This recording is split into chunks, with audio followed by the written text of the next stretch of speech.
on this computer for today. The cloud recordings have just been taking forever. So, okay, let's see. So you've got the WebAssign from 2.2, number 17. Okay.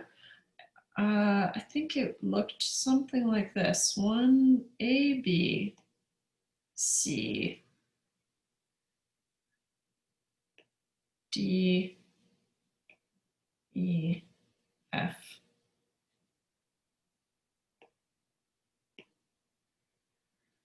Now I can't remember which one's which, but I know A, B, C, and then for this one, it's 4 along the top.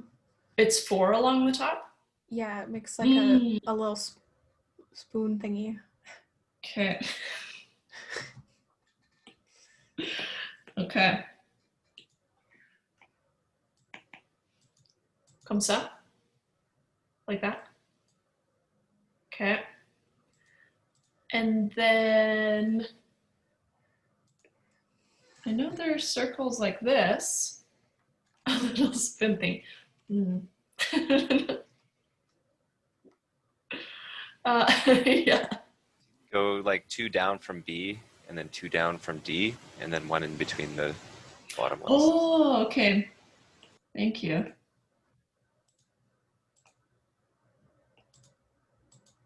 Uh-oh. Cool. And then so A, B, C, D, I'm assuming this is E. Is this F or no? Okay. G, H, I. Cool. Okay, here's the tricky part. Everyone has different numbers. So I worked through with one number, but I mean the logic should be the same. So I'll show you what I did. So I had A and B had a total of 4, B and C had a total of 9, B and E had a total of 12, D and F had a total of 9, F and I had a total of 12, and E and G had a total of 11. Shoot, I guess there was nothing in here. Is that how it is for everyone? Yeah? Be so much better if it was. Just built in. Come on. Okay. So how I started was, okay, I just established all the different sums, and then, yeah. Yeah, everyone has different numbers. I know. Yikes. But the key is, yeah, so the key is you're going to be able to solve for B first, just by, okay, you're limited to numbers between 1 and 9, right? And you've got 3 sums, right, that involve B. And so here we had, so we have something like, I numbered all my equations, pretty typical, because then you can just say from 2, I did this, blah, blah, blah. 4, 5, and 6. So these are the ones I know. So A plus B is 4, B plus C is 9, B plus E is 12, D plus F is 9, F plus I is 12, and then E plus G is 11.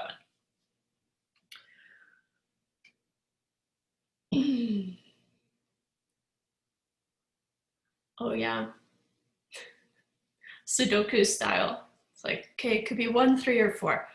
And then try it out. But we can do a little bit more than that. I mean, that works, and that's good. but I'll show you what I did and then we can kind of talk about that. So just remember, since values are from 1 to 9, right, in my case, right, I've got 3 equations that involve b, and if I look at equation 3, b plus e has to be 12. And so, okay, so from 3,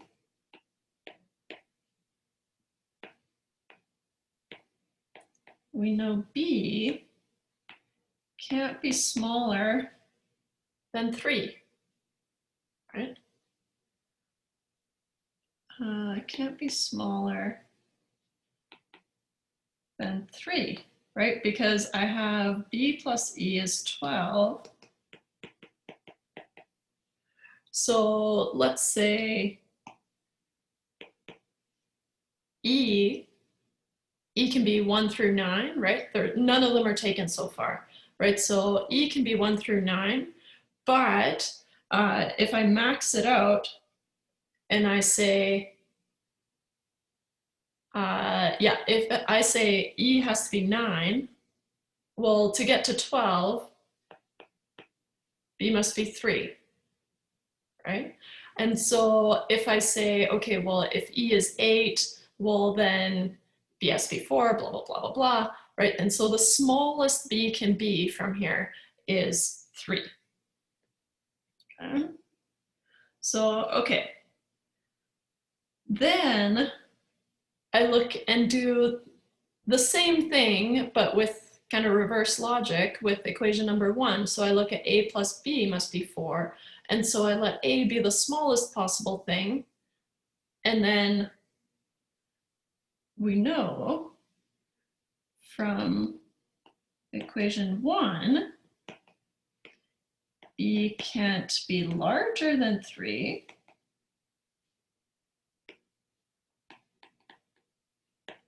Since A can't be less than 1.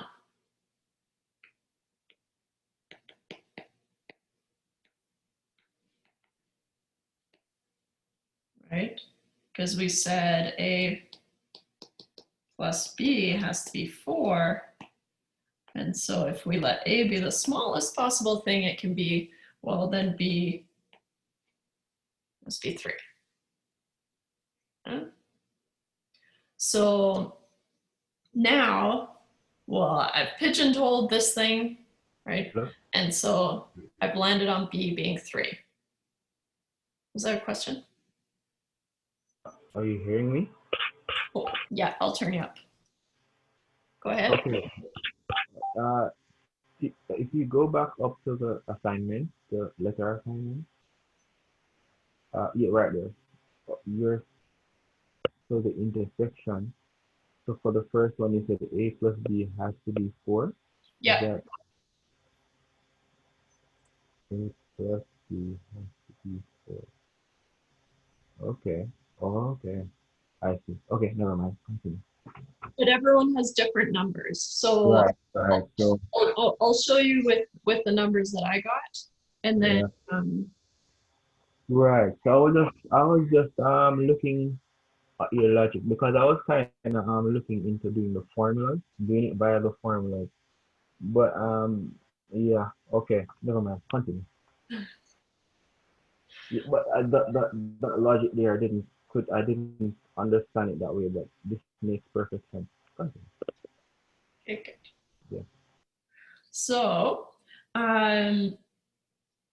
if we know that B is 3, right? So then we can say, okay, well, therefore B must be 3,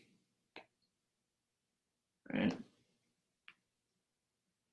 Otherwise, it doesn't work. Okay? So B equals 3. Then we're able to solve for a lot of these, right? So you'll see all of them fall out, right? Or not all of them, a lot of them fall out, right? So then from equation 1, A must be 1. From equation 2, C must be 6. From equation 3, E must be 9. From equation 6, okay, I'll do a little dot, dot, dot, because it's not all of them, right? G must be 2. Okay. So now, that's a lot of them, right? And it definitely makes it easier to kind of play around with stuff. But so what I did is I looked at what values are still available, right? So at this point,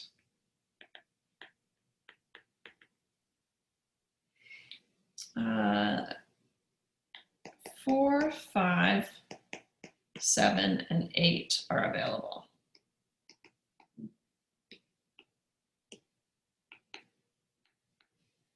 Right? So I can use that as a check-in point as I go through these.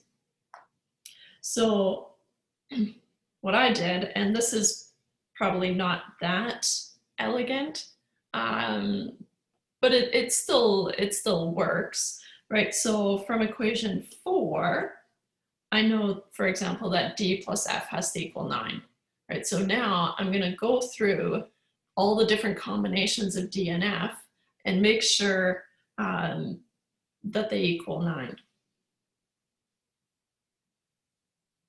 Okay. So from 4, we try these values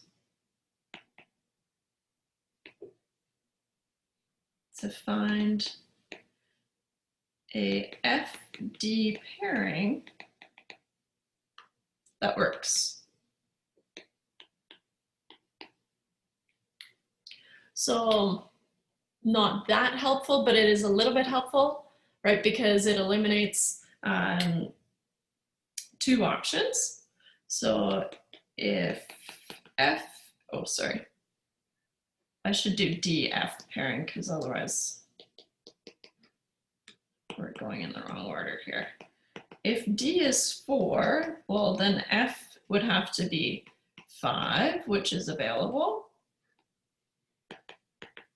Right? If I just list all these options for D, and then I say what F would have to be to make it 9, right?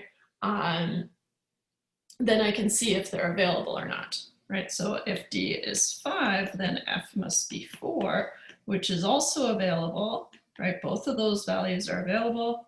If D is 7, then F must be 2 in order to equal 9, right? The sum, which is not available. And same thing, if D is 8, then F must be 1. 1 is already taken. Whoa. Hey, what happened? Okay. Which is also not available, right? So now I've narrowed it down. So D and F are taking up the 4 and the 5 spot. Okay. So if I know that D and F have to take up either 4 or 5, so there's no wiggle room on those have to be 4 or 5, and I don't know which one's which yet, but 4 and 5 are essentially taken. So then if I go to equation 5, for example, right, if I know that F can either be 4 or 5, then I can look at the options for I, right? So in 5, we know F can only be 4 or 5, right, from above. So what we have, well, if F is 4, then I must be 8, which is available, which is kind of a bummer. If it wasn't available, then that would be easy, right? Because then we have to have F is equal to 5, which would make I 7. Both of these are available.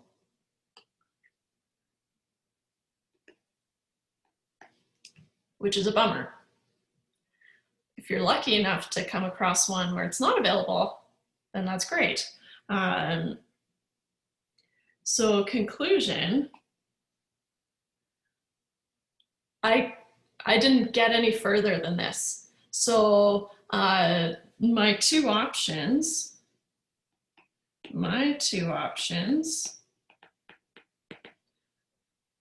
are that D is 4, F is 5, H is 7, and I is 8. But another one that works is if D is 5, F is 4, H is 8, and I is 7. As far as I can tell, and I'll be honest, I did kind of abandon it. And I can't remember if I went back and plugged them in, maybe one of them, but I'm pretty sure just from this, I can't decide which one works or which one is the solution. So both are solutions. Oh yeah, so here's my diagram.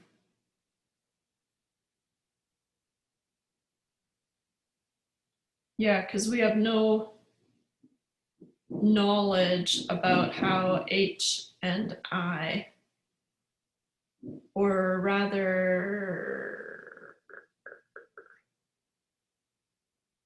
F and I.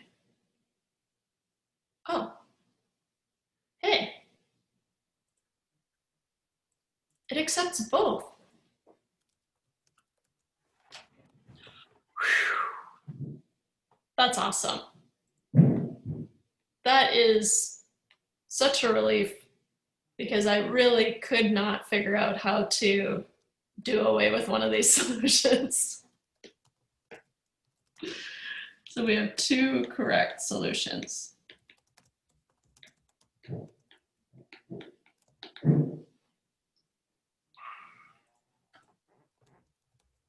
Okay. So obviously this will be in your notes that I'll post on Moodle right after class. So let's keep going with our less fun of a brain teaser. I do love those problems because they do, I don't know, it's just fun to exercise the brain a little bit. Okay.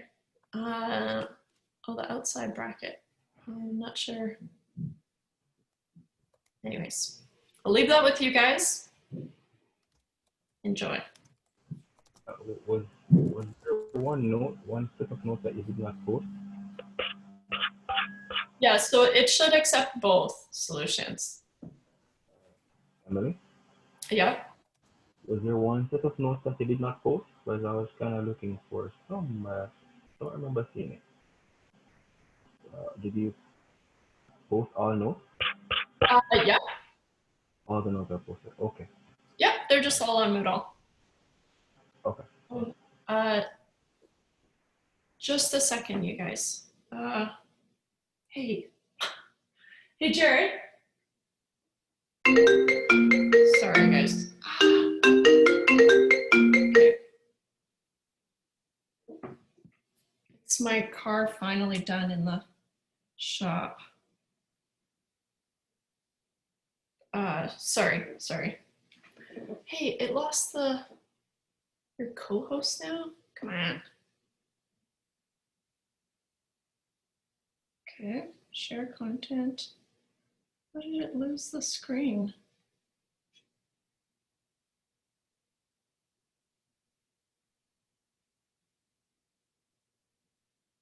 It can't handle a little phone call. Yikes.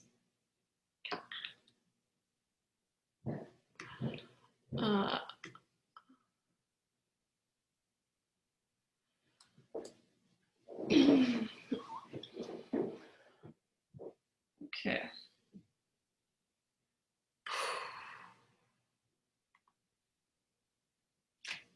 Let's get to it. Actually, let me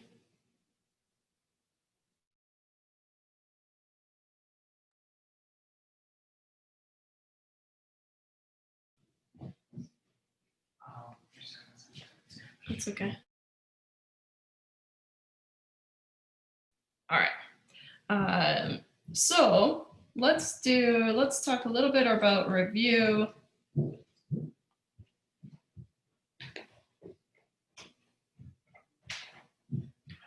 Mercedes called it. I don't think they left a message, but can you call them back? Okay. So just a quick review, because we finished that chapter and now we're getting into chapter 12. It's actually a nice kind of segue into chapter 12, so that's good. We didn't quite finish chapter 2, so we'll wrap that up too. But just as a reminder, we talked about set operations, including De Morgan's laws. Oops. Which say that if you take the complement of x or y, if you split that complement up, then you're going to have the complement of x and the complement of y is going to be equivalent to the complement of x or y. And then kind of similarly, if you have x and y and you take the complement of it and you break it up, you get x or x bar or y bar. We also talked about one-to-one correspondence, right? So one-to-one correspondence is if you have the same cardinality of two sets, then you can, are they gonna call that? You're good, okay.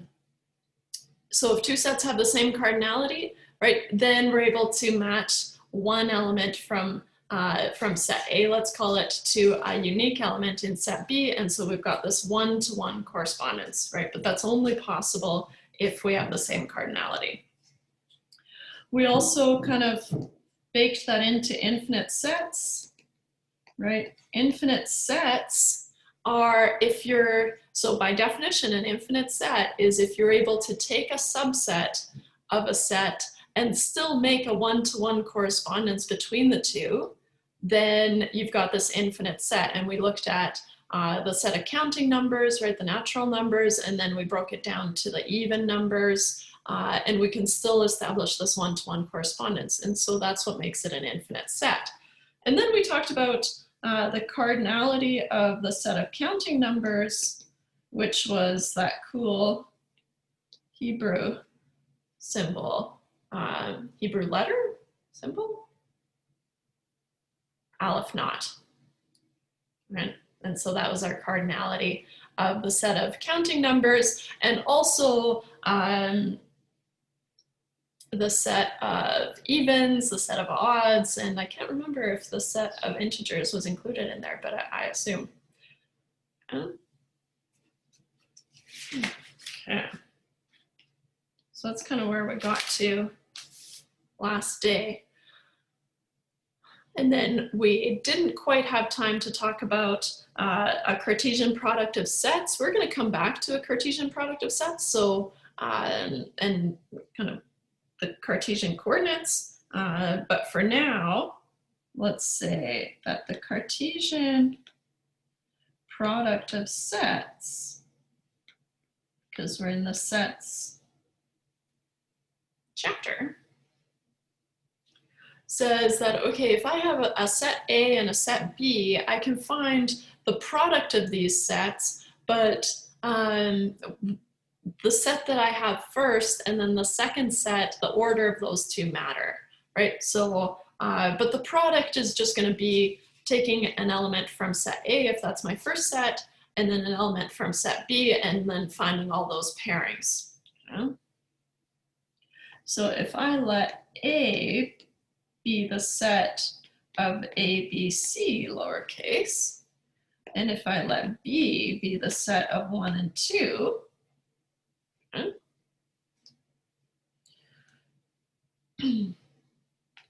then the Cartesian product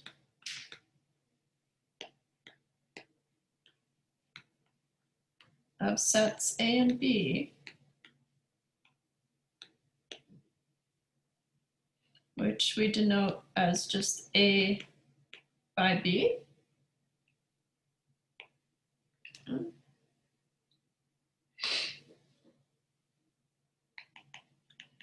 Is the set of all ordered pairs,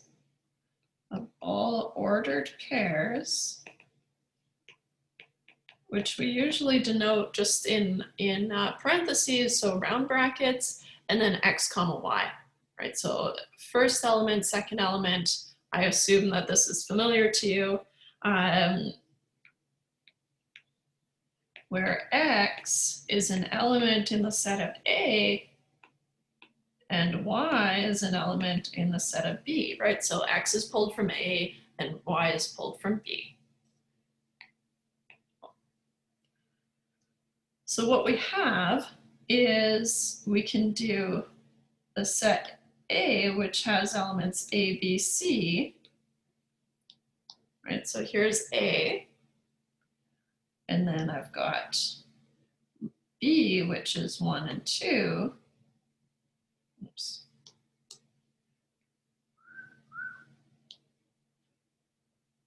Right.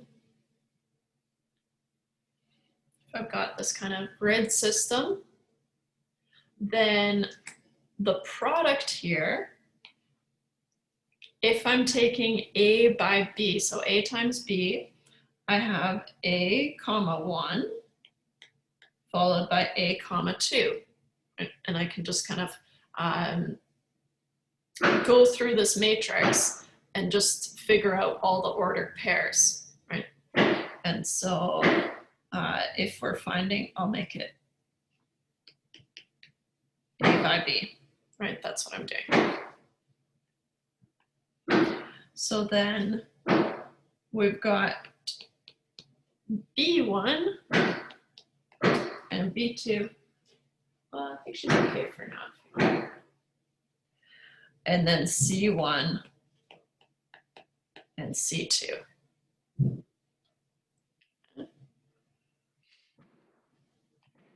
So notice, right,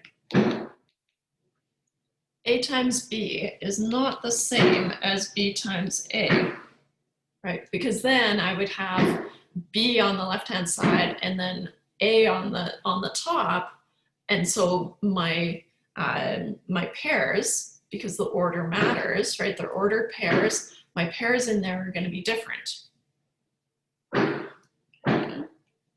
So what we can do is we can write out that A times B is the set. So now this Cartesian product is going to generate a whole new set of A times B, right? Just like we found a new set when we did A or B, A and B, right? A or B, and then the complement of C, something weird like that. We're constantly just getting new sets, right? So we can write this out as A1, A1, A2, B, oops, B1,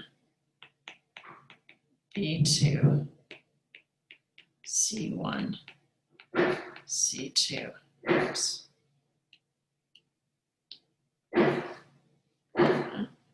So this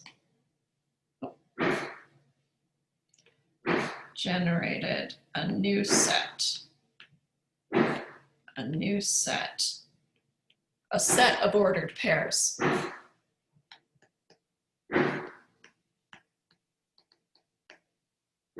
Sorry, they're installing a new deck in the back, so, or I shouldn't even say new, we didn't have one, so it's very exciting, but it's really kind of a busy spot right now. So, as far as the cardinality of the Cartesian product goes, right? Well, A had a cardinality of 3 and B had a cardinality of 2. And then if we look at the Cartesian product, well, now we've got 1, 2, 3, 4, 5, 6 elements in the set. And this is going to apply for all Cartesian products is that the cardinality is just going to be of A by B is going to be the cardinality of A times the cardinality of B. So that's easy enough. Which you can probably imagine since we're making this grid. It's just a square essentially, right? Or a rectangle. Shapes. So notice that the cardinality of A by B is the cardinality of A times the cardinality of B.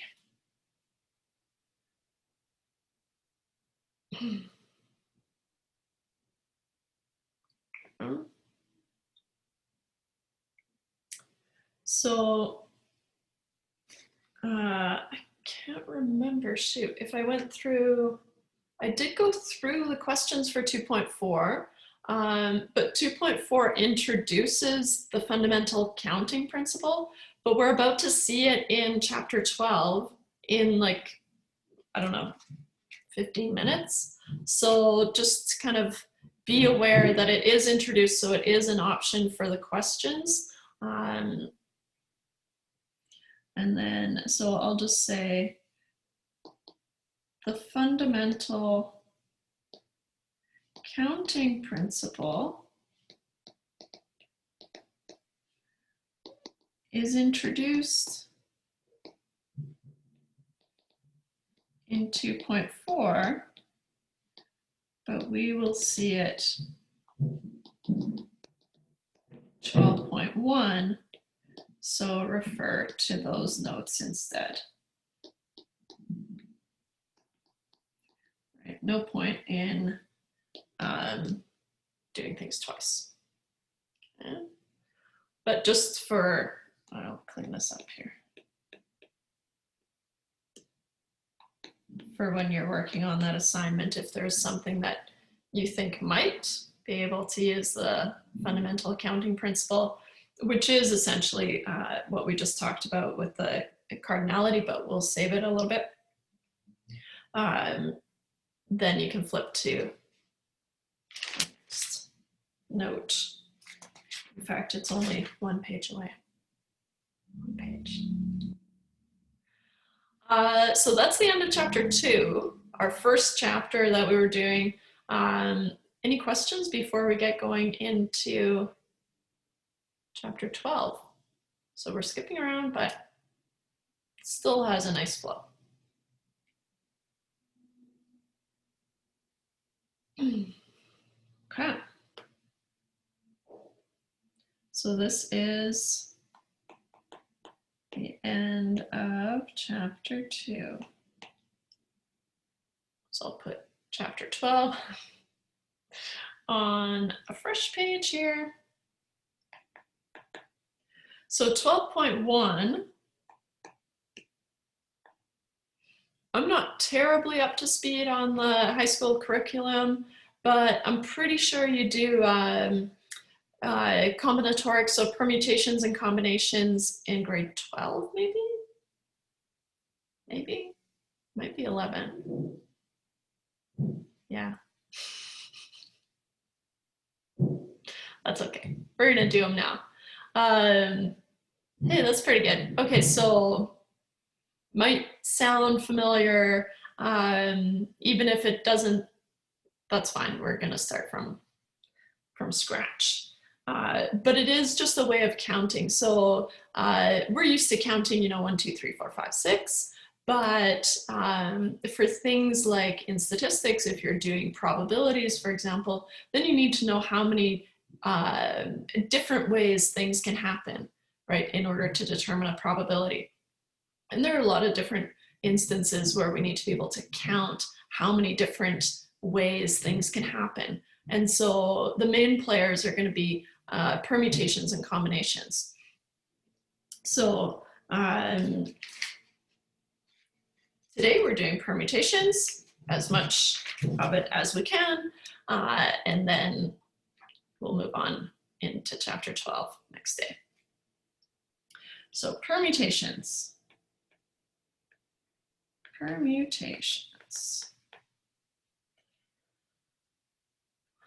as a little warm up, right? So let's say you've got a club with 5 cleverly named members: Alfie, Bogey, Calvin, Doug, and Ernie. A, B, C, D, E. Right. Then we want to know how many different ways could we elect a president and a secretary, for example, right? And so we're starting small with these things, and then we'll kind of bring on the bigger picture.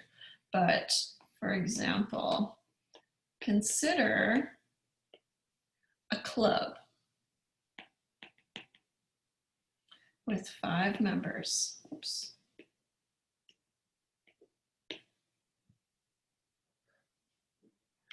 The club is the set A, and in it we have members Alfie, Bogey. They couldn't find a single B name, except Bogey. Weird. Calvin, Doug, and Ernie.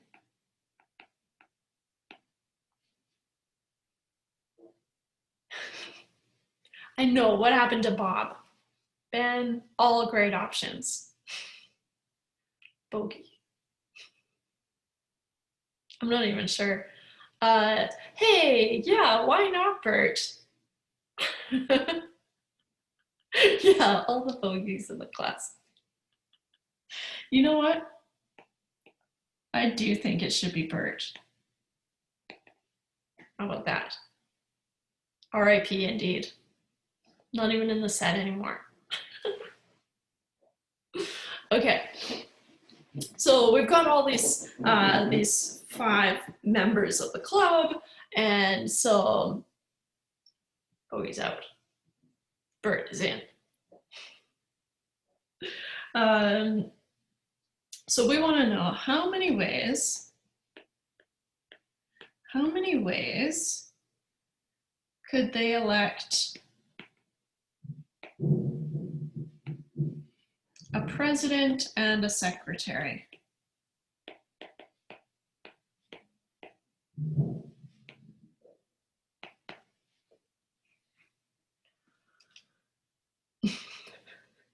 Yeah.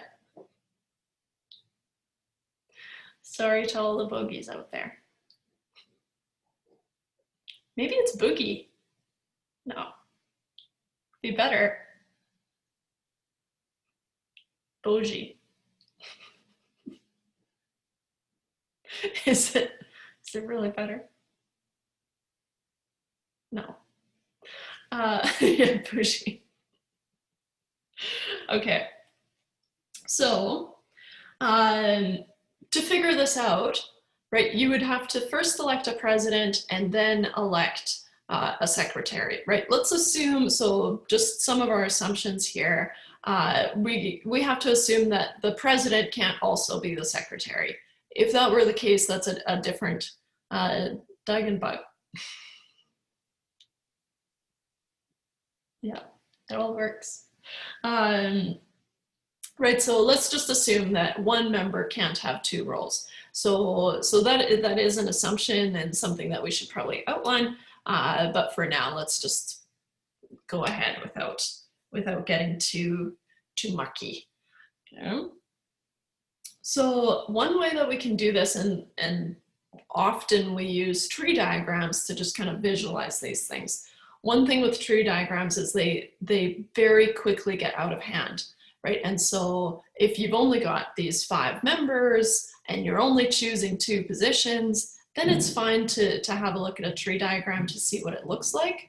And then, so we'll do that, and then I'll show you that it just quickly just gets out of control, right? And so we often use tree diagrams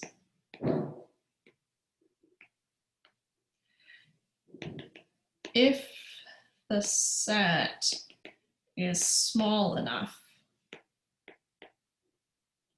right? And so the set of elements that we're choosing from, but also the number of things that we're choosing. So it kind of goes both ways. I'll show you what I mean here. So what I'm gonna do, often the tree kind of goes from the side. I actually like it to look like a tree. And so we're just gonna like, what would a tree? No, tree's shaped like this. Anyways, so here, 1, 2, 3, 4, 5.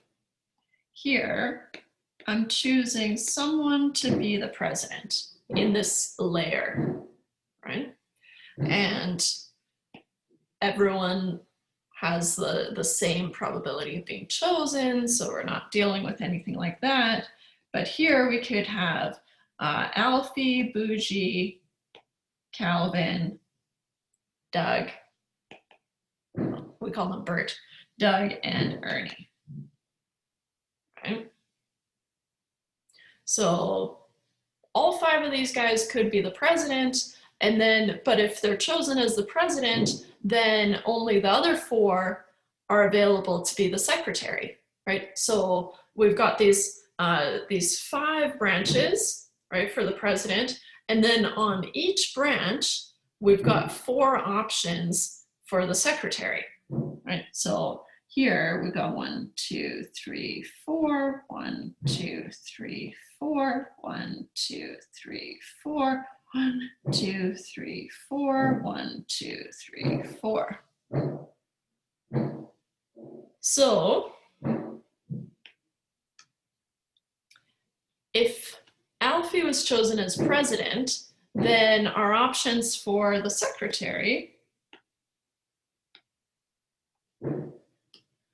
are going to be Bert, Calvin, Doug, and Ernie. Whereas if Bert was chosen as the president, then he's no longer eligible to be the secretary. So then we've got Alfie, Calvin, Doug, and Ernie. Same thing with Calvin. A, B, D, E. For Doug, we've got A, B, C, E. And for Ernie, we've got A, B, C, D.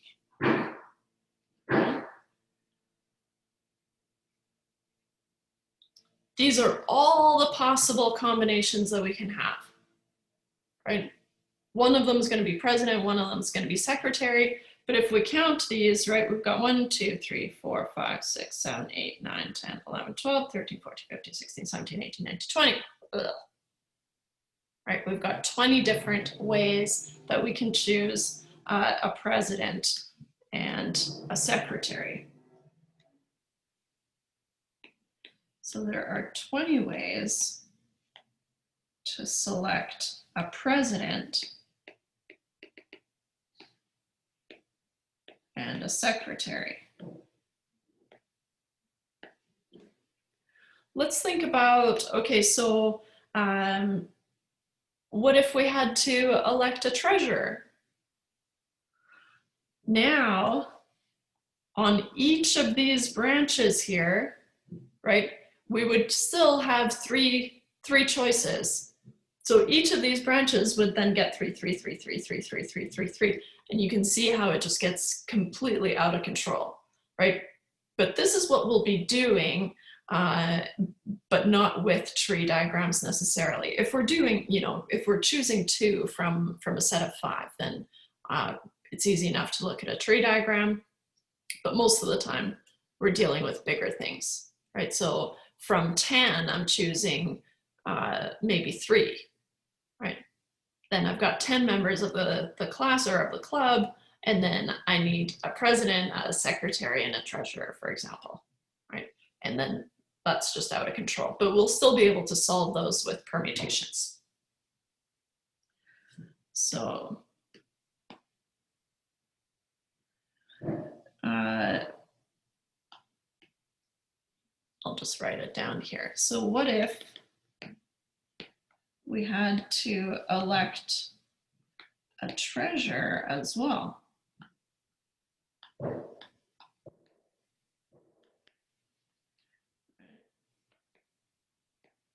The tree quickly gets out of hand.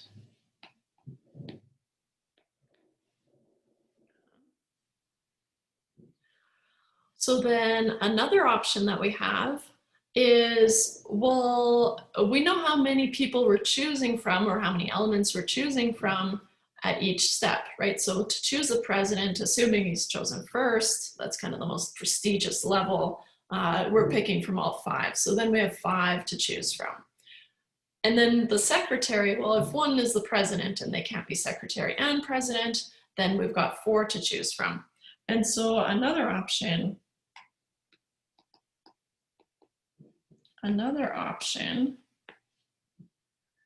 for counting is to, I think of them as little slots, right? Is to set up slots with the number of choices. I'll show you what I mean. The number of choices. So how I think about it is, okay, I need a president. Oops, I'll write it out. And I need a secretary.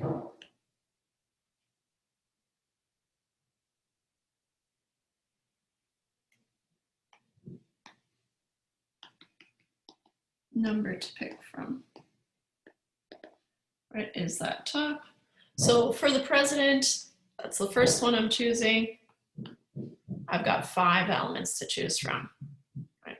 5 club members. So then for the secretary, I've got 4 because one of them has been elected president. So then we multiply, right, 5 times 4, because I do a president and then a secretary, puts me at 20 different ways. 20 ways to elect a president, then a secretary. Right, which is the same number that we got to earlier with the tree diagram, right? So they both do the same thing, but I find that this one is a little bit more manageable.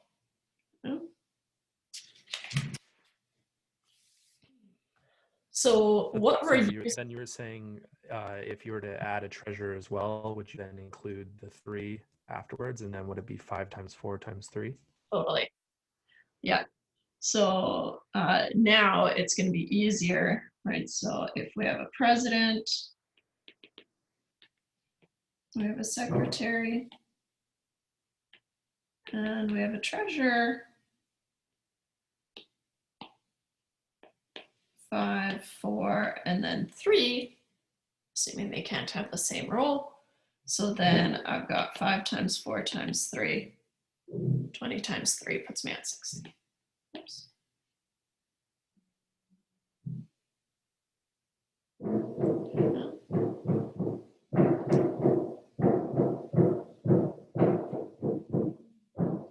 Okay. So what we're using here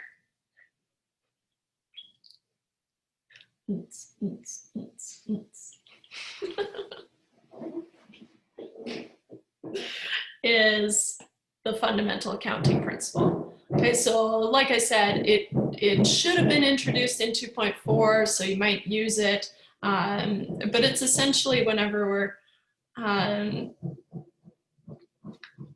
tell them to stop, but it is really annoying. Right, so the whole idea hinges on, okay, so, yeah. It's a party. Yeah, Monday's the new Friday.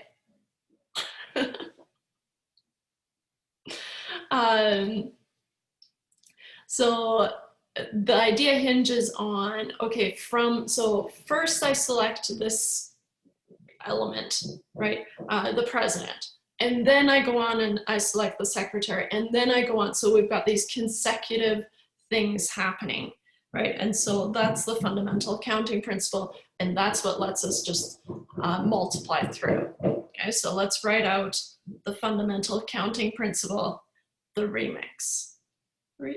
Oh, now it stops. Remix.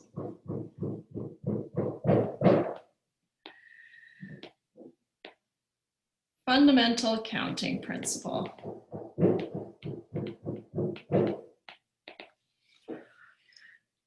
Oh, it's long and boring, but here we go. No, it's not that long. And it's not that boring.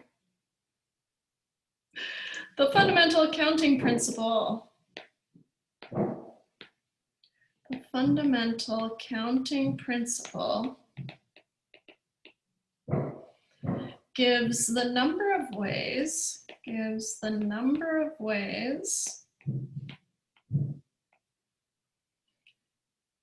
of performing 2 or more tasks, right? So tasks in general, especially in computer science, then, you know, tasks has this separate thing. So you guys will talk about it. But for us, you know, it's selecting a president, selecting a secretary, selecting a treasurer, whatever. It gives a number of ways of performing, performing 2 or more tasks.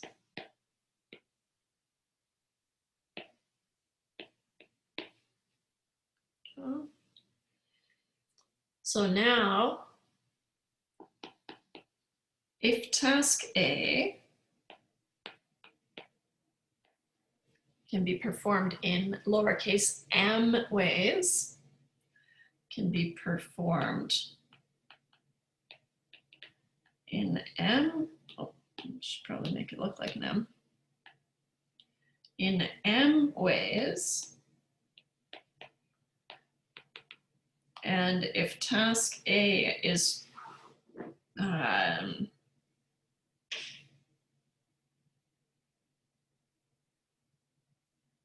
oh yeah, and if after, can't read my own writing, and if after task A is performed, a second task B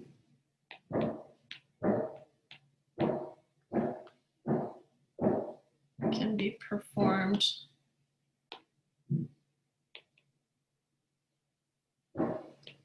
in lowercase n ways,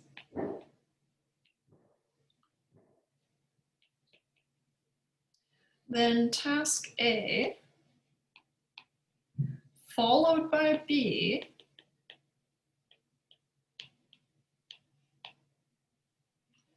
can be performed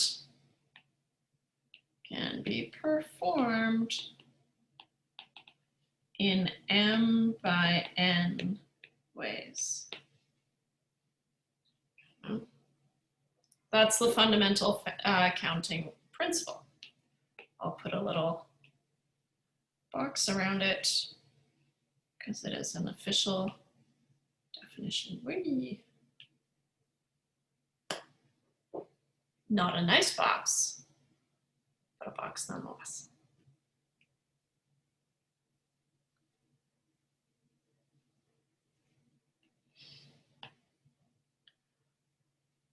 So like we saw, this can be extended to as many consecutive tasks as we want, right? So we can keep going as long as we have enough elements to choose from. And so this can be extended. This can be extended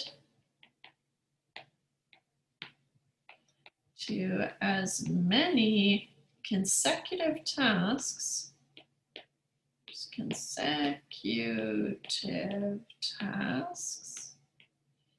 as we want.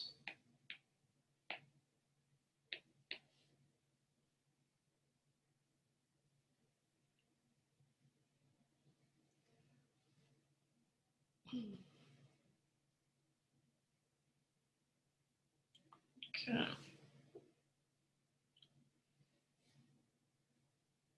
So that's the fundamental counting principle. All right. No, I was going to show you the president, secretary, and treasurer, but we already did it. So on to the next thing. Okay.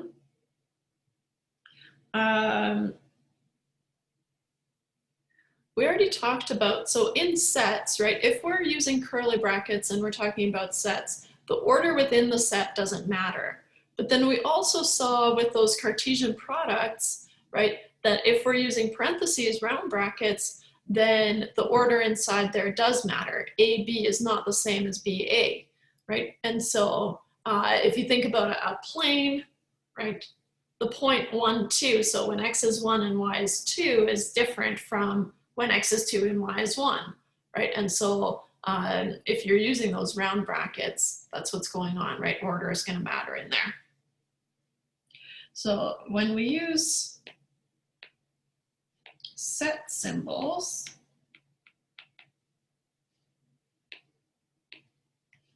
hey, not bad, curly brackets.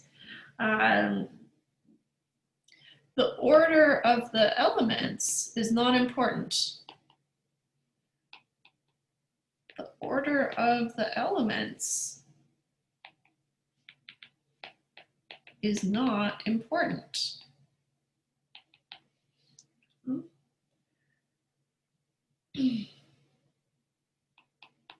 To specify order, right? So to show that order does matter,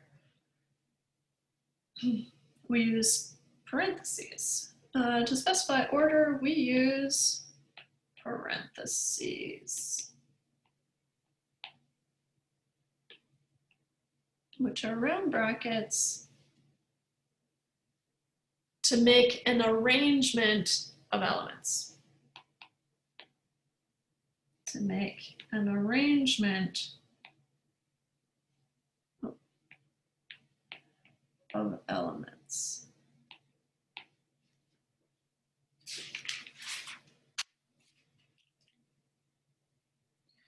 So we've got these ordered pairs. An arrangement can be something like AB.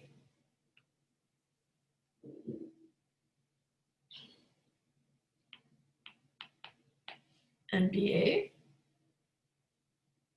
These are different arrangements.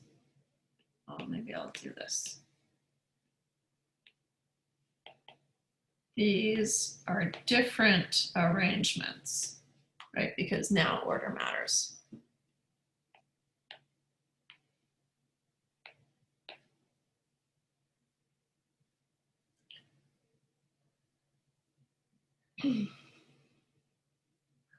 So we can have ordered pairs, we could have ordered triples, we can keep going and going and going. But ordered pairs are kind of the most common. Triples, fine, right? But usually we're talking about a plane, right? Or kind of a 3D plane. But we could have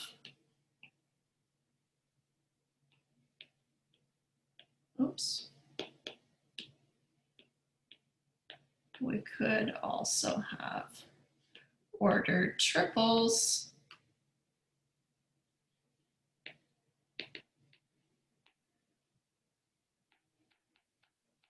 DCA, right? Which would be different from ACD, CDA, CAD, right? Because the order matters in this arrangement.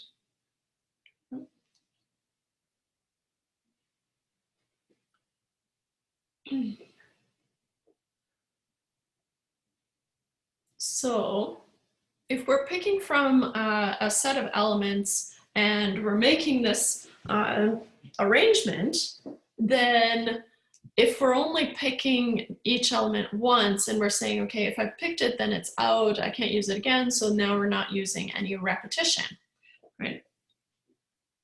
Which is going to come into play in a little bit. So we'll say since a symbol can't be used twice, can't be used twice in the same arrangement,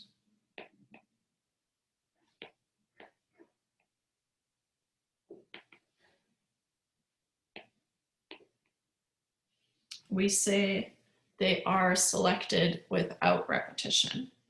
We say they are selected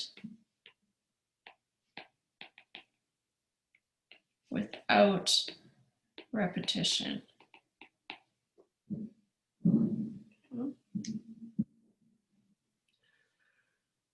So this chapter is going to focus on, okay, so we don't have any repetition, right?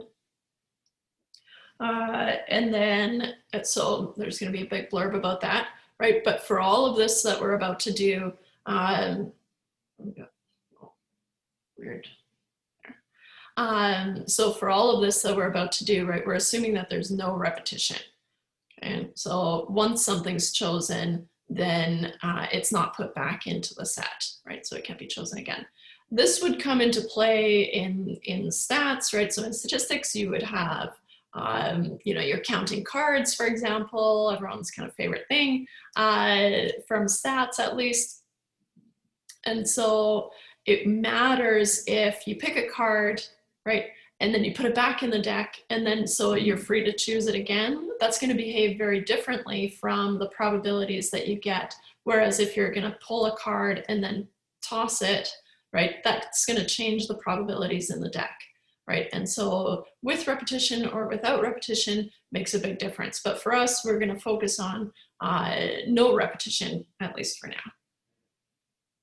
So just in general, if we are given some set of elements, if we are given some set of elements,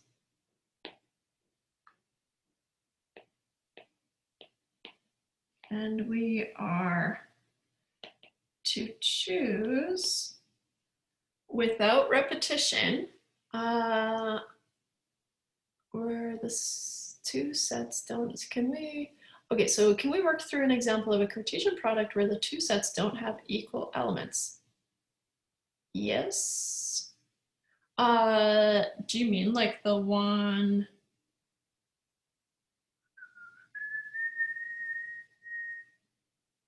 here?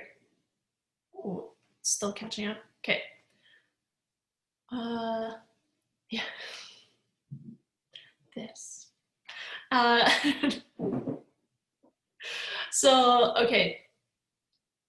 So if we don't have equal elements, do you mean like, so we've got 3 elements in A and 2 elements in B? Okay. So, well, how about we do B times A just as an illustration? I'll go way down again. Whee!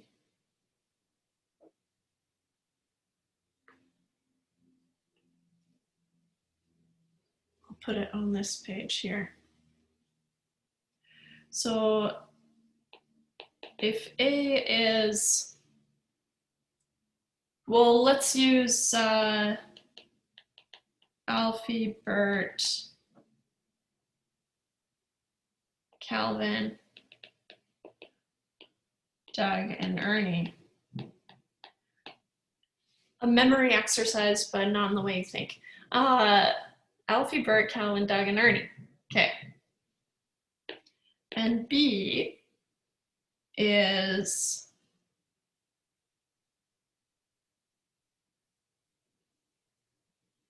one,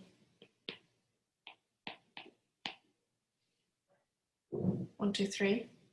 Too boring. Yes, but cats, dogs, birds, got it.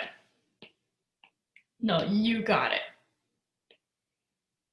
Cats, dogs, birds, wait.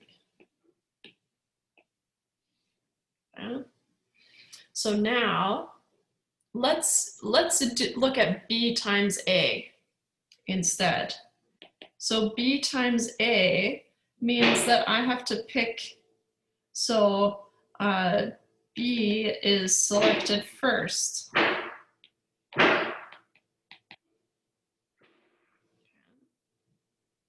Which would be opposite or different from A times B, right? Where A would be selected first. And so then select from A. I'd say the easiest way to do this is just to make that matrix again, right? Or that grid. So now we've got B here, which was cats, dogs, and birds. So here's B. Right.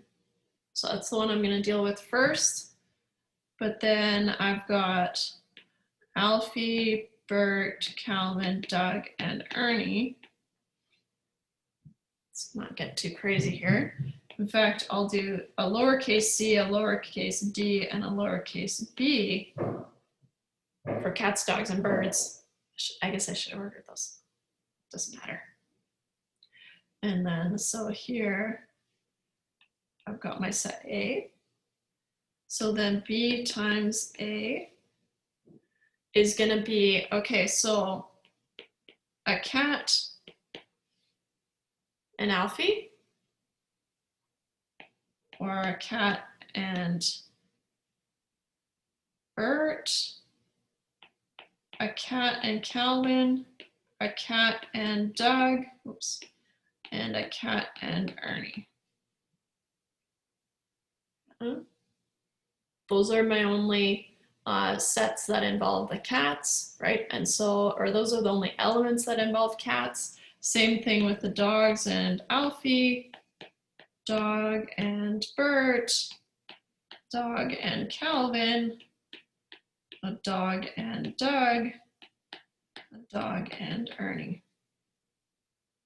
And then finally, same thing with the birds. But notice that the animals have to come first, right? And then we do and then we select the club member.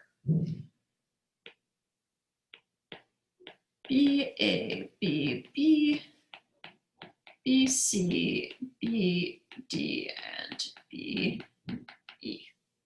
Does that help?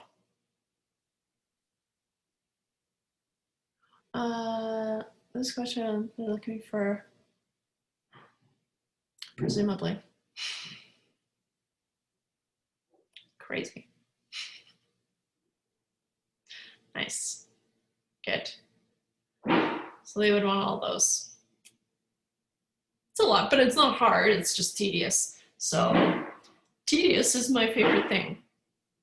So it means we got it. Right? Okay. Here, I'll scoot this down a little bit and write a little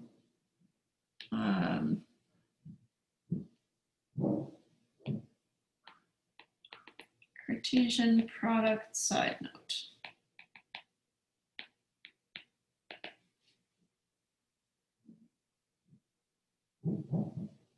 Oh, you know what? I've got these fun stickers in the Back to School Basics pack.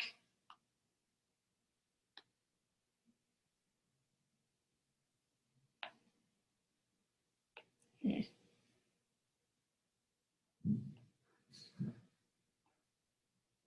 We were thinking about the Cartesian products. Gotta have it. I feel like I could have just drawn that, but anyways. Okay. Maybe I'll put it up above here.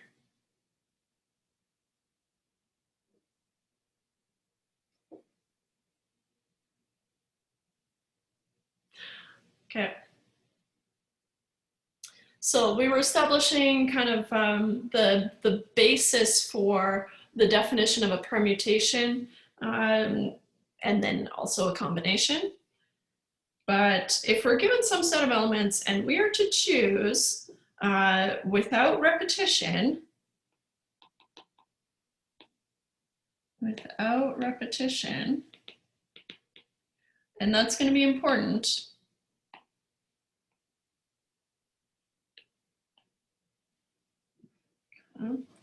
A certain number of elements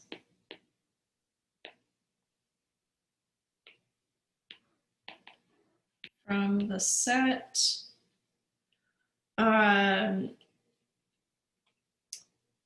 we can either choose them so that the order is important or so that the order isn't. And that's basically the difference between permutations and combinations. So here we go. A certain number of elements from the set, we can choose them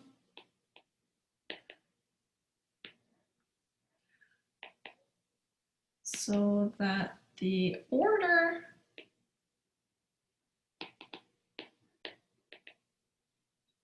in which the choices are made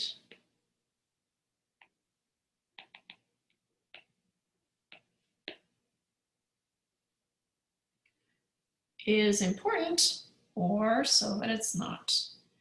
I'm going to move this, I'm going to bump this down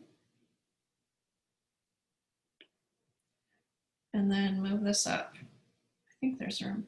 Oh, there isn't. Okay. So here,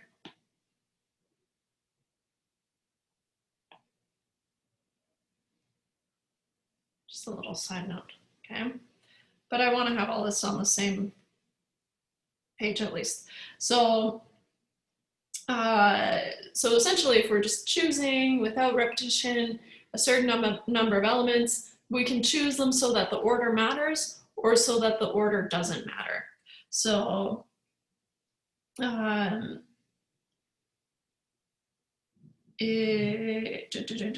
choices are made is important. That's what I wanted to say. Is important or so that it is not. It is not.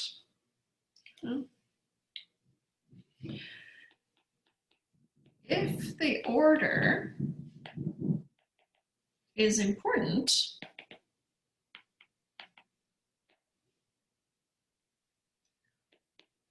we call our result a permutation.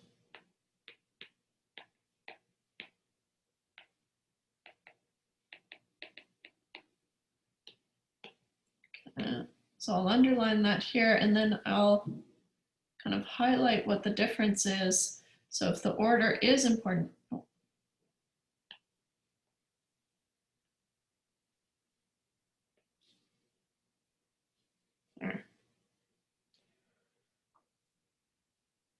then we have a permutation, which will be different from if the order is not important.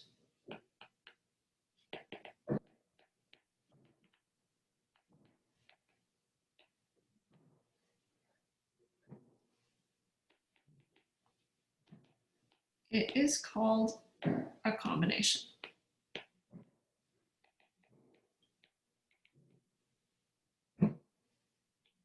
I'll move this up so it stays on the same page here.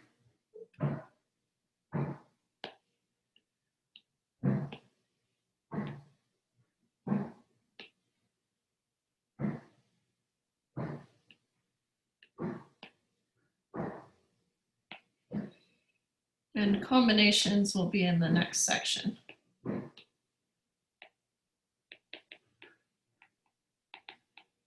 So we're going to do permutations in this section and then combinations in the following section. But just remember that if the order is important, then you're doing a permutation, maybe important permutation, not important combination. You only need to remember one and then the other one follows.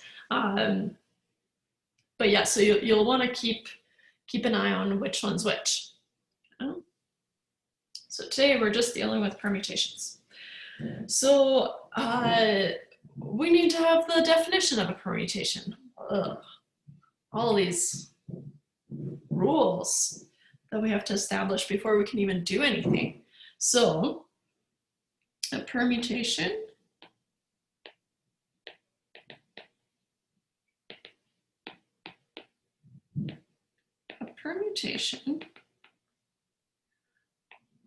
of R elements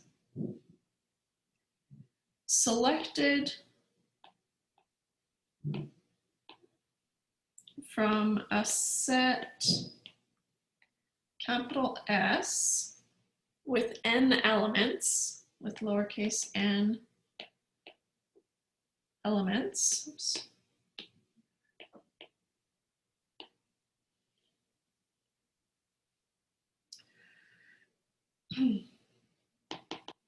Is an ordered arrangement, right? That's what we just established, ordered matters.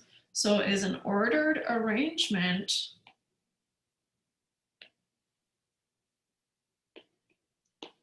of those R elements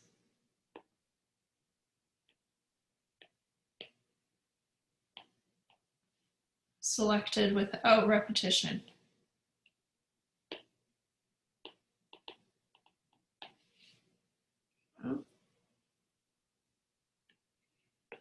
And I'll throw a box around this.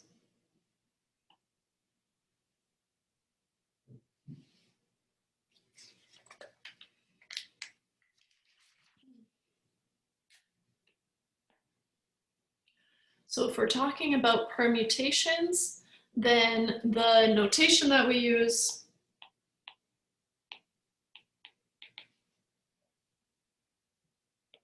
is lowercase n, kind of as a subscript, but on the left-hand side, and then a capital P and then a lowercase r. And you should have a button like that on your calculator. Just trying to find it here. Yeah, and mine is called NPR. Sometimes they say NPK. Yeah, so both of these little guys are subscripts.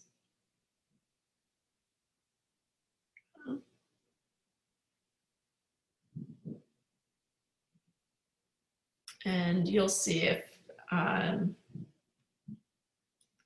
here, trying to see if I can. I've got a little NPR button on my calculator. So you'll just want to check over your, oh, I don't know, little X times, okay. Check your calculator. Yeah, so the NCR is for combinations, which we're doing next day. But yeah, so if you're familiar with the NPR, NCRs, then yeah, they're just the permutations and combinations. So we'll do both of them. But I'll show you how to calculate them without the calculator, so you don't even need them, sort of. Still need a calculator, but not necessarily the buttons. So what does this say? Which you're gonna read as, so NPR is the number of permutations of R elements selected from a set of n elements.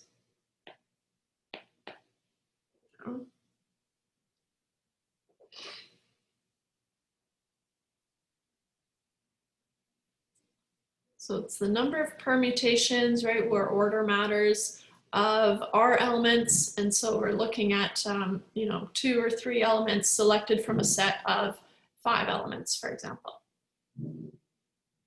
Okay.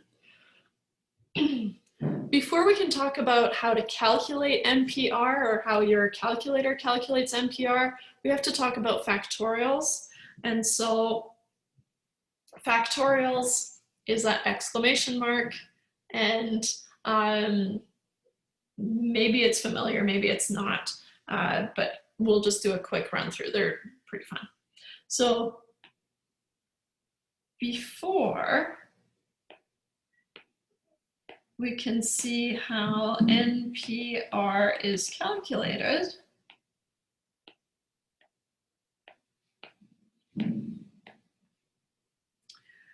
we need to introduce the factorial.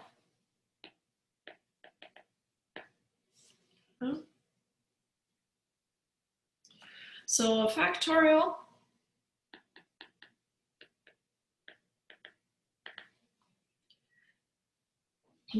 it only applies to counting numbers, but the factorial of 3, for example, is 3 times 2 times 1. The factorial of 5 is 5 times 4 times 3 times 2 times 1, right? And so in general, we can establish the factorial of n as n times n minus 1 times n minus 2, blah, blah, blah, blah, blah, all the way down to times 3 times 2 times 1, right? So we just, however many numbers, you just flush them all out, and it can get really big, right? And especially if you're even thinking about 5 times 4 times 3 times 2 times 1, that becomes a really big number, right? And so for any counting number,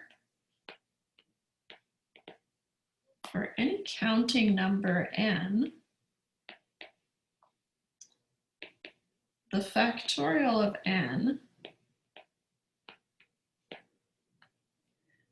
is defined by, so n factorial, so this is just an exclamation mark, really n, is n times n minus 1 times n minus 2, da da da, times 3 times 2 times 1.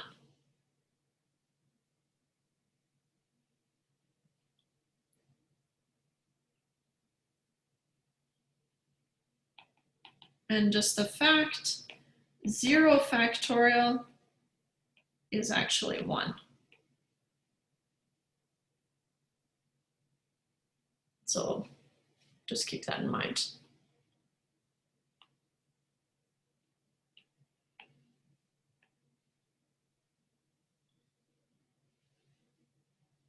Throw a little box around there.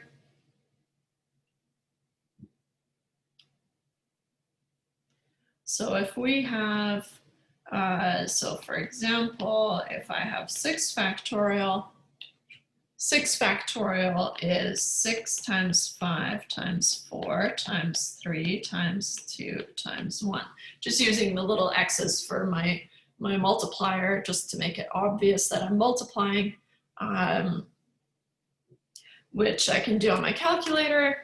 6 times 5 times 4 times 3 times 2 times 1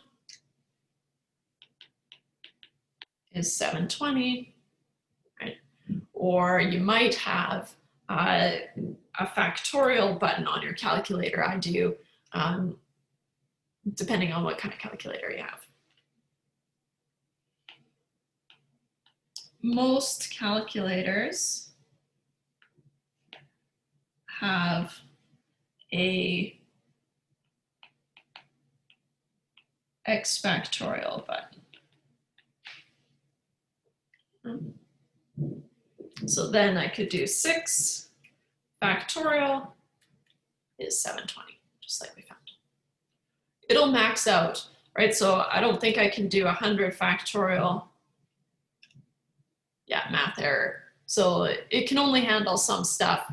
But of course you can kind of just go online and find what it is. If you need it, you won't. Well, I shouldn't say you won't. You shouldn't in this course. And there's little tricks that we can use.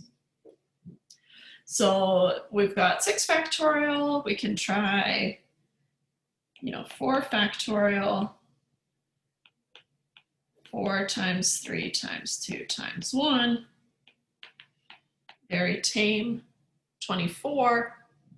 If you try 9 factorial, if you just try it on your calculator, I'm just going to use my factorial button. I get 362,880. which is a lot of different combinations, or they're not combinations, but a lot of options.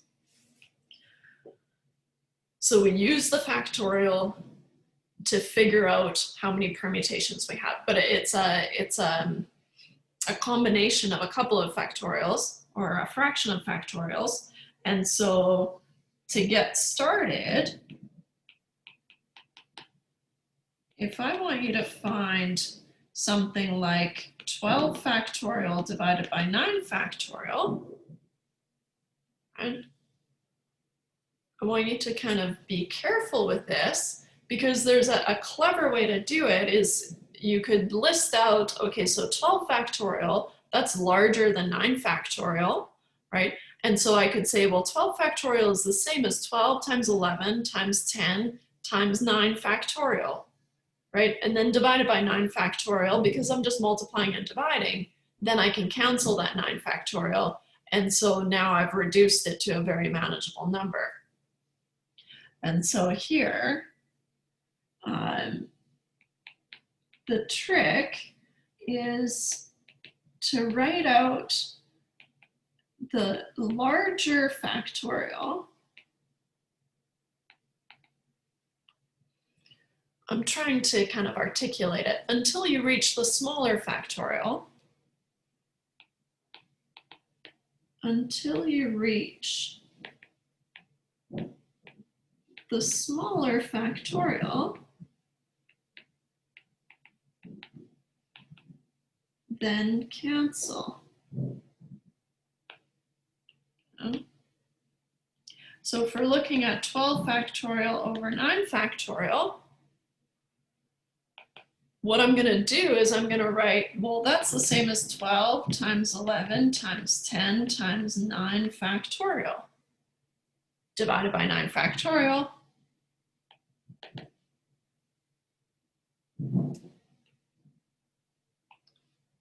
Nine factorial divided by 9 factorial just puts me at 1, right? So now this is the same as 12 times 11 times 10, technically times 1.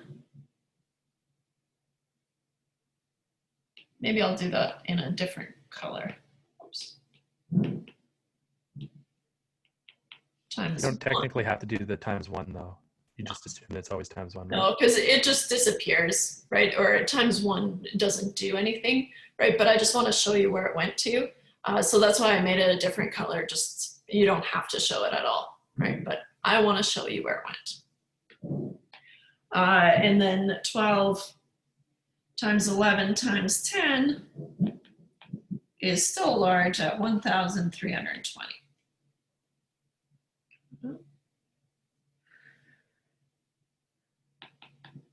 What if you just briefly try 100 factorial divided by 98 factorial? Remember, 100 factorial on your calculator, it won't be able to do it, right? So that's why we need these tricks to be able to simplify it a little bit.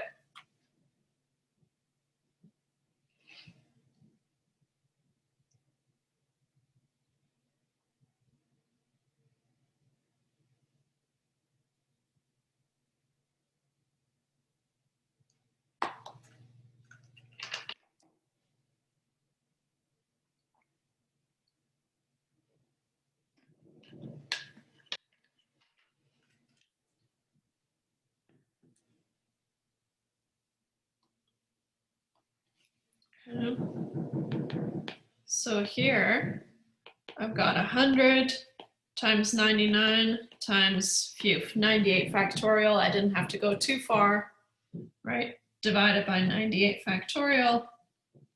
These guys are going to cancel. So I'm just at 100 times 99. Very manageable. Even my calculator can handle it. 9,900. Cool. So those are little tricks to keep up your sleeves for the factorial. And I do want to re-emphasize that 0 factorial is 1, right? So that's where I see some people stumble is, okay, 0 factorial, you have to just remember that it's 1, okay? And that'll be a relief if you ever get to, okay, I need 0 factorial. What the heck? Just remember that it's 1.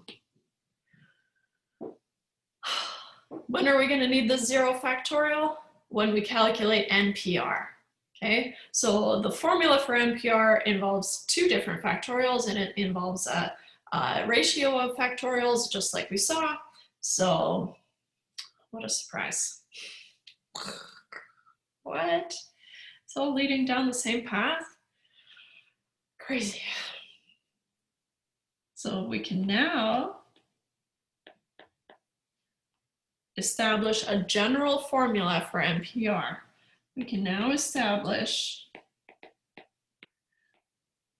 a general formula for NPR. So NPR, just as a fact, is going to be, oh yeah, is this the same as the choose function? Not quite, but we will see the choose function, I think, or did I just dream it? No, think about it. No, not quite, but the choose function is similar. Yeah. Okay. NPR is n factorial over n minus r factorial. So this is where you might end up at 0 factorial, right? But you can't divide by 0, and so that's when I say, okay, this is going to save you a lot of heartache when you remember that 0 factorial is 1, right? So then you're just dividing by 1. So that's when it's going to come up.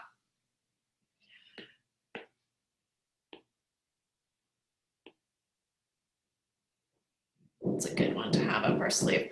But also remember, a lot of calculators just do it for you.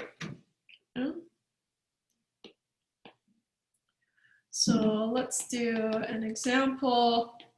Let's evaluate 10p2.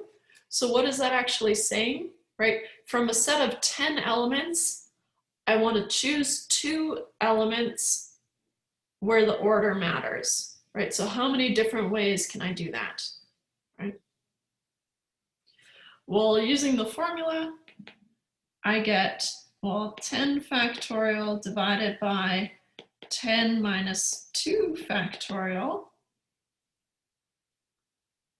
which is going to be 10 factorial, or maybe I'll skip ahead a little bit, 10 times 9 times 8 factorial, right? Because I already know that 10 minus 2 is 8 factorial, so then I'm at 8 factorial.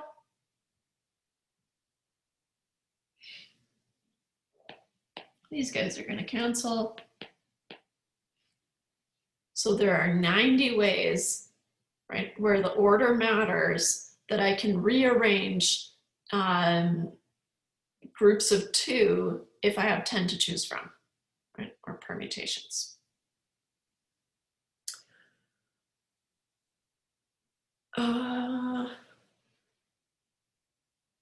In general, how about we also try NP0, right? So from a set of n elements, I'm picking 0 where the order matters. So regardless of what n is, I have n factorial over n minus 0 factorial. N minus 0 factorial is just n factorial, putting me at 1. So there's only one way to pick 0 things, right? Only one way.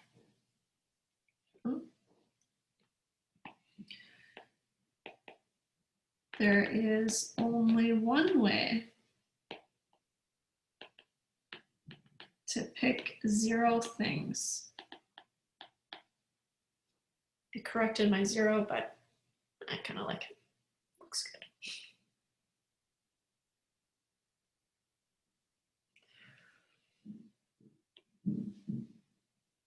Correct.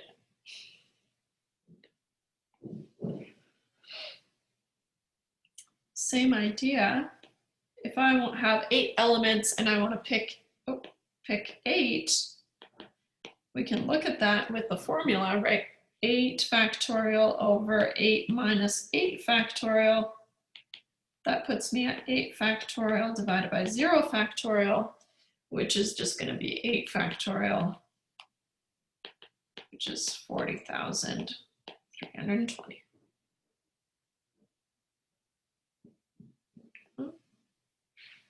That's if order matters, right? That's when we use the P.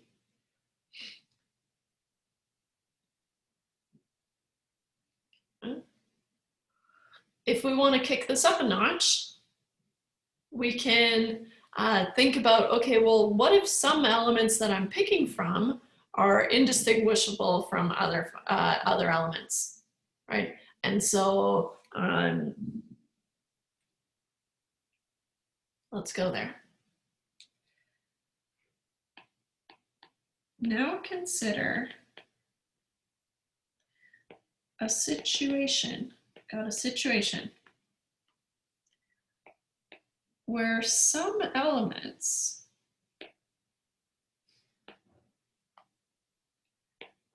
are indistinguishable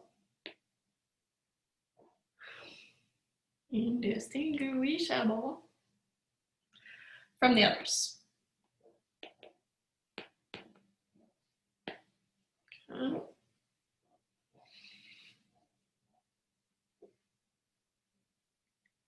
Because remember, order matters, and so we'll do this with an example, right? So example,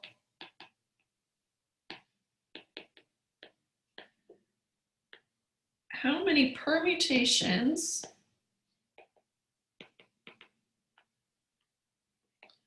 are there of the letters? And they love using letters and license plates and that kind of stuff. And it is interesting when you have a look at license plates from different places, how they've decided to arrange their numbers and letters. Anyways, in the word assist, I've got 3 S's in there, right? And if order matters, well, we kind of lose that with 3 S's because one S could take the place of another S and it doesn't actually matter, right? And so order still matters, right? But now we've got these indistinguishable elements that we have to deal with, right? And so here, indistinguishable elements, right? All the other elements are unique.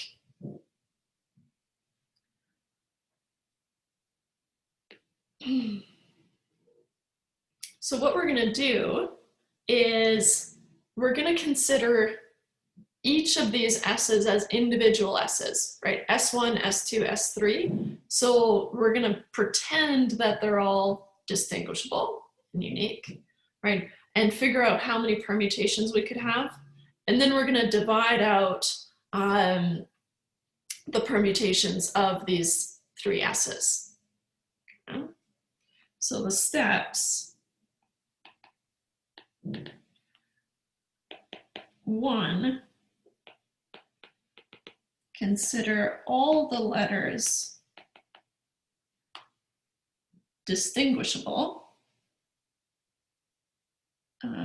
Distinguishable, right, or unique. So in this case, I've got A, S1, S2, I, S3, T.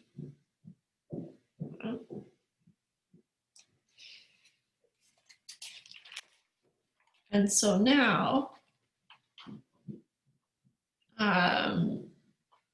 if I want just the number of permutations that I could get here, right? I've got 1, 2, 3, 4, 5, 6 letters. 6 letters, sorry, 6 unique letters. Unique letters generates 6 factorial, or 6, oh, sorry.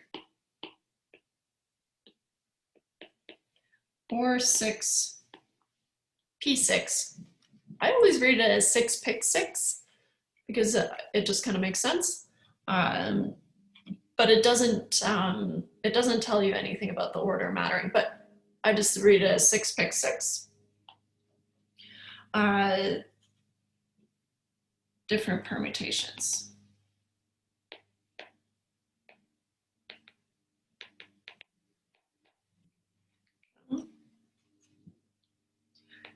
Six factorial is 720.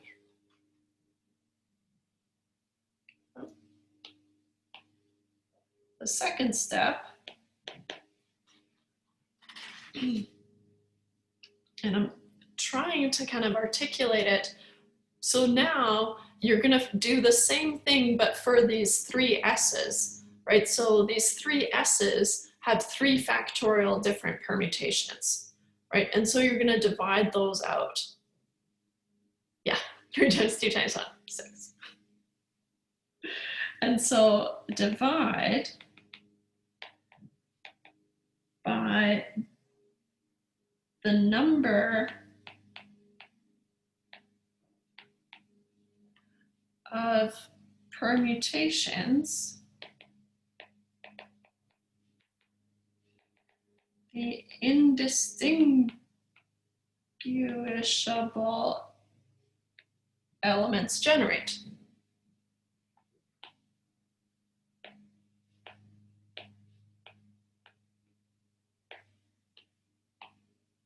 So in our case, right, I've got S1, S2, and S3.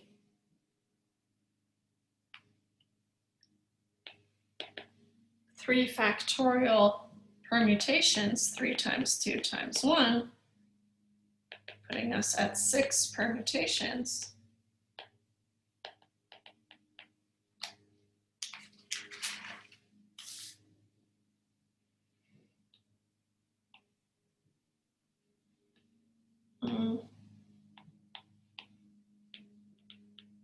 So we find 6 factorial divided by 3 factorial, because that's what we said we were going to do, right, is 720 divided by 6, which is 120 unique permutations.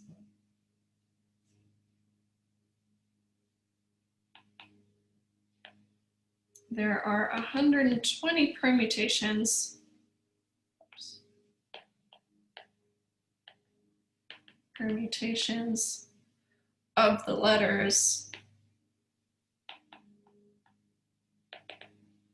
in the word assist.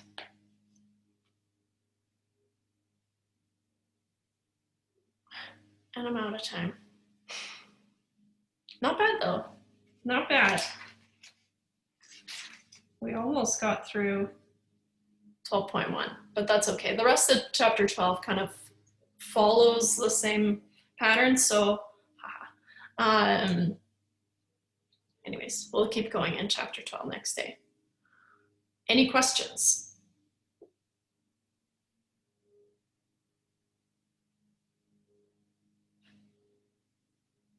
I am out of time, right? Yeah. No questions?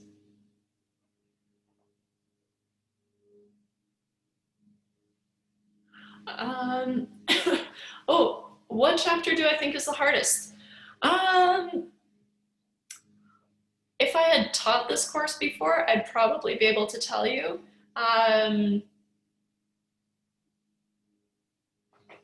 What chapter do I think might be the hardest? I never liked combinatorics, so that's what we're doing right now. We're not going to go that deep into it, thank goodness. So it won't be that bad. I'd say probably chapter 3 might be a little bit of a challenge because it's logic. And I know that sounds stupid, but so if we kind of want to negate a statement, then there are rules for doing that. And so that can be really not mathy and kind of difficult. So I would say probably chapter 3 might be the hardest. But I guess we'll see. How about you guys tell me at the end of the course which one was the hardest?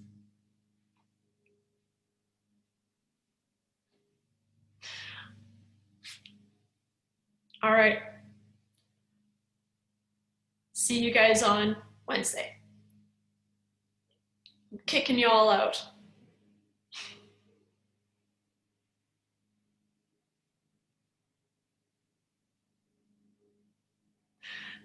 Thank you.